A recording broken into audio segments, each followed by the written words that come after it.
Have you ever seen a narcissist seem to get better after you leave?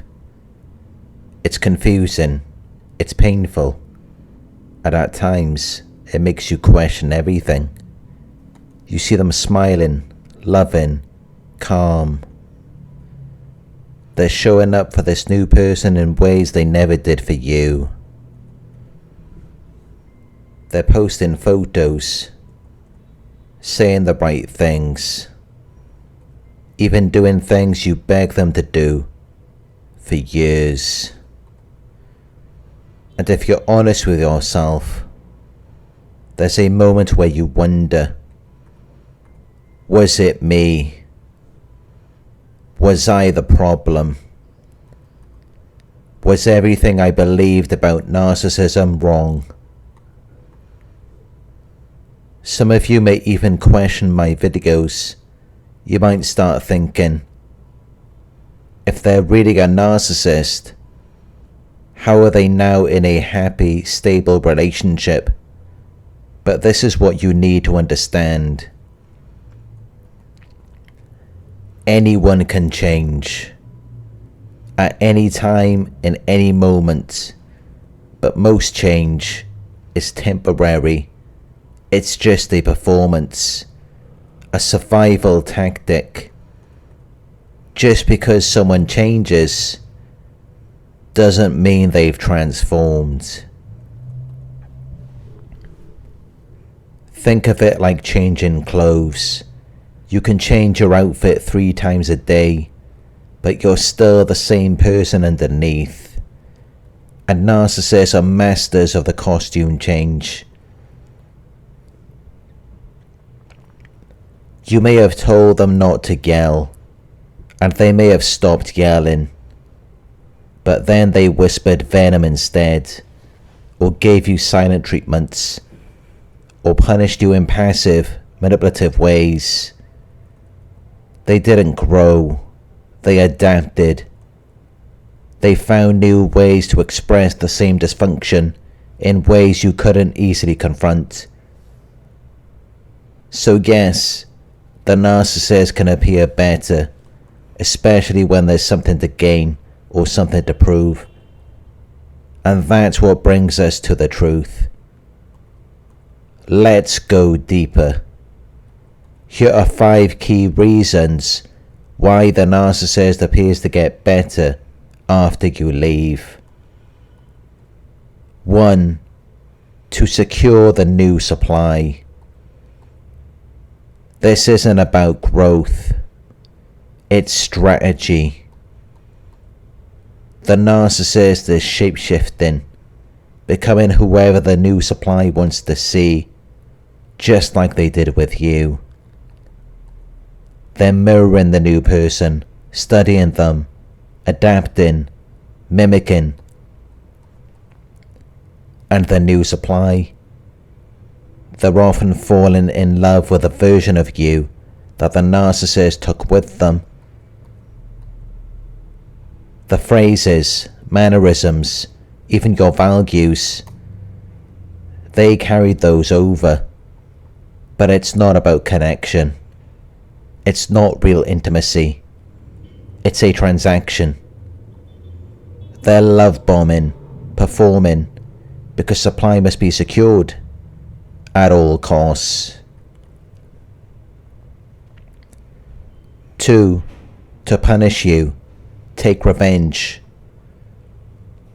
You saw through them. You didn't tolerate the abuse. You refused to give up your independence. You said no. And for that, they want to punish you. So they try to make it look like the new supply is giving them everything you didn't. That they're being treated like royalty, adored, obeyed, worshipped. But it's not love. It's revenge marketing. It's a passive-aggressive smear campaign designed to make you feel like you ruined everything, that your boundaries were the problem, that you weren't enough. They want you doubting yourself, questioning your strength, regretting your choice to leave.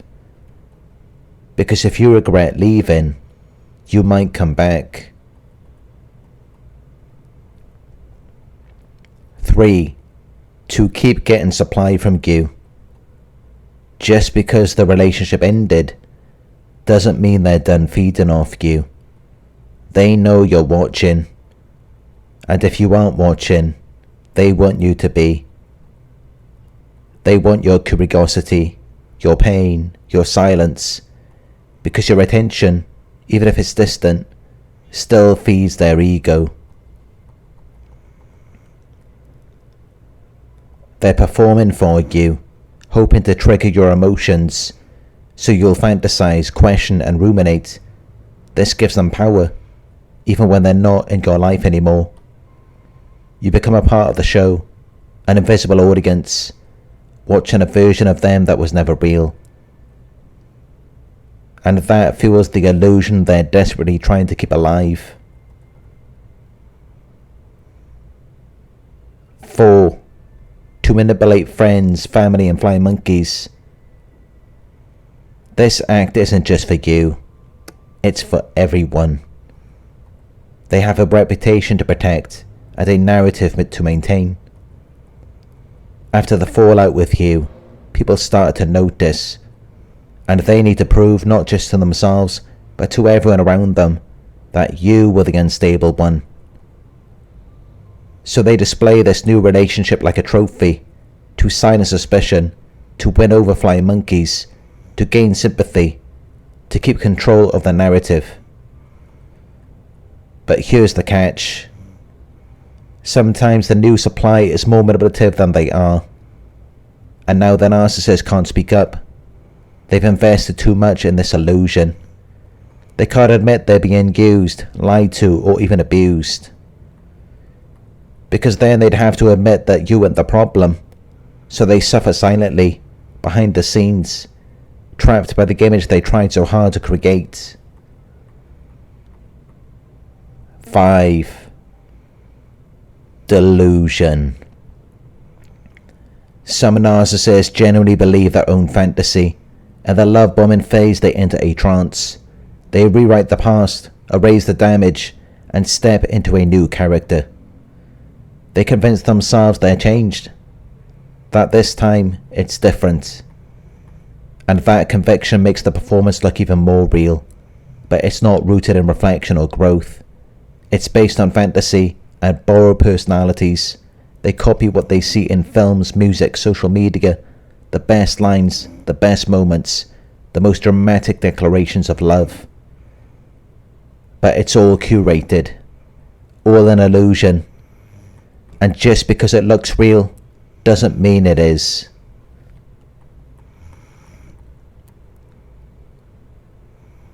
What you're seeing now is not them getting better.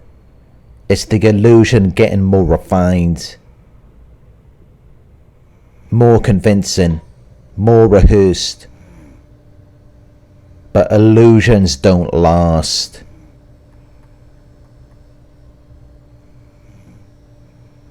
They crack. They collapse. And when no one's watching, when the audience leaves the theatre, the mask slips and the truth comes back.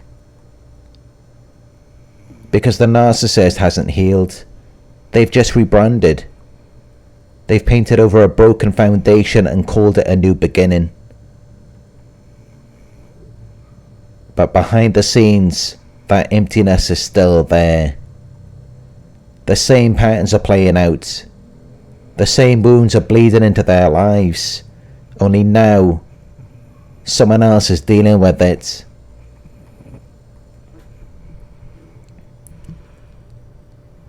This is why it's so important not to compare yourself to what you see now. Don't compare your truth to someone else's illusion. You weren't playing a role. You were being real. You were honest. You felt deeply. You tried. You gave your best. But narcissists don't connect with real. They connect with control.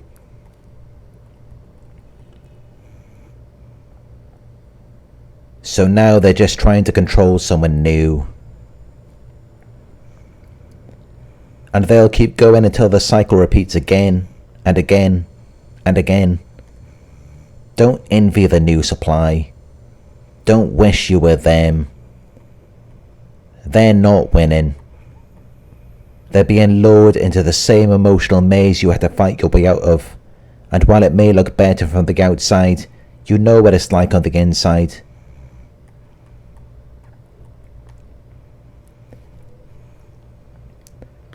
Real growth is quiet. It doesn't need to prove anything. It doesn't need an audience. It doesn't rush to post photos or shout from the rooftops.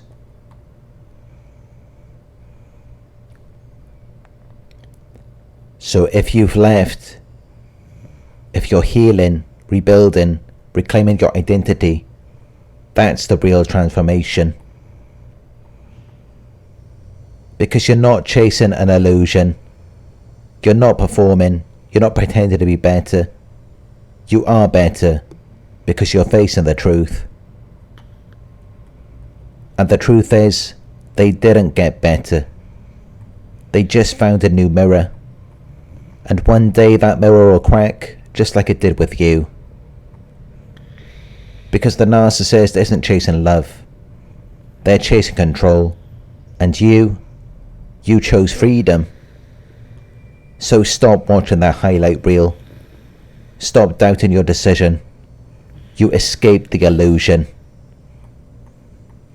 And what you build now, in truth, in peace, and in clarity, that's real. You're not missing out on anything. They didn't level up. They didn't transform. They just moved on to another set, another scene, another role. But the mask is still the same. And the pain they carry is still right there underneath. If this gave you clarity, if it helped you see through the illusion, please like, comment, and share this video with someone who needs it. Subscribe for more insights. And if you'd like to work with me one-on-one or support the channel, check the links in the description. You are not the problem. You are the proof that healing is possible, that truth still matters, and that peace is more powerful than any illusion. You're not broken. You're becoming. And no matter how good the narcissist mask looks today, you are the one who got away.